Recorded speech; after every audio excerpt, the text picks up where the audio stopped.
ప్రాచీన కళ హరికథకు ఇటీవల ఆదరణ తగ్గిందని, నేటి యువతరానికి హరికథ ప్రాముఖ్యతను తెలియజేసేందుకు ఈ నెల 10వ తేదీ నుండి 16వ తేదీ వరకు హరికథ సప్తాహం నిర్వహించనున్నట్లు బీజేపీ జాతీయ కౌన్సిల్ నాయకుడు కర్రి ప్రభాకర్ బాలాజీ తెలిపారు.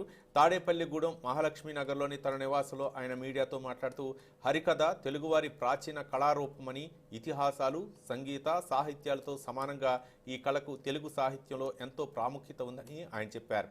తాడేపల్లిగూడెం మహాలక్ష్మీనగర్ రోడ్ నెంబర్ 4లో ఈ హరికథ సప్తాహం నిర్వహిస్తామని ఆయన వివరించారు. హరికథ ప్రాముఖ్యతను తెలియజేసేందుకు ఈ నెల 10వ తేదీన మొగిలిచెర్ల నాగమణి తెనాలి, 11వ తేదీన సప్పభారతి ఏలూరు, 2వ తేదీన పడమల రాంబాబు భాగవతర్ మచిలీపట్నం, 13వ తేదీన కట్ట బేజీ నారాయణ విశాఖపట్నం, 14వ తేదీన శ్రీమతి పురాణం విజయలక్ష్మి రాజమండ్రి, 15వ తేదీన ముదుపాక బాలసుందరం తాడేపల్లిగూడెం, 16వ తేదీ కవూరు శారద భాగవతారిణి తాడేపల్లిగూడెం కళాకారుల చేత ప్రతిరోజు రాత్రి 6 గంటలకు ప్రారంభమవుతుందని కర్రి ప్రభాకర్ బాలాజీ తెలిపారు. ఈ కళల్లో అతి ప్రాచీనమైనటువంటిది,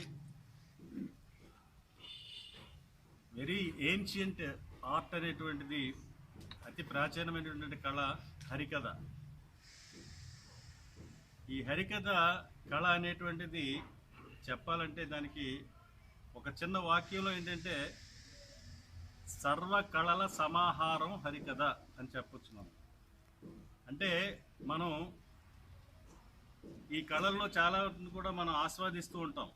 ఇందులో బుర్రకథలు ఉన్నాయి, నాటకాలు ఉన్నాయి, అలాగే సంగీతంలో కూడా శాస్త్రీయ సంగీతం ఉంది, తర్వాత అలాగే వెస్ట్రన్ సంగీతం ఉంది, తర్వాత మన లలిత సంగీతం, ఇట్లాగా సంగీతాలు ఉన్నాయి.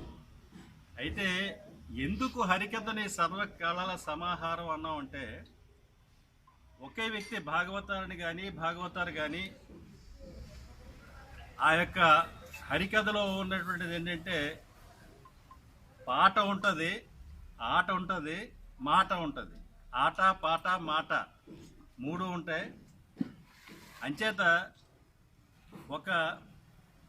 ఆ యొక్క హరికథలో ఆ కళాకారుడు అంటే భాగవతారుని కానీ ఏదైనా ఒక కథాంశంలో చెప్తున్నటువంటి దాంట్లో కూడా ఏంటంటే అనేక రకమైనటువంటి భగవత్ సంబంధమైనటువంటి కీర్తనలు పాడడం కానివ్వండి, అలాగే దాని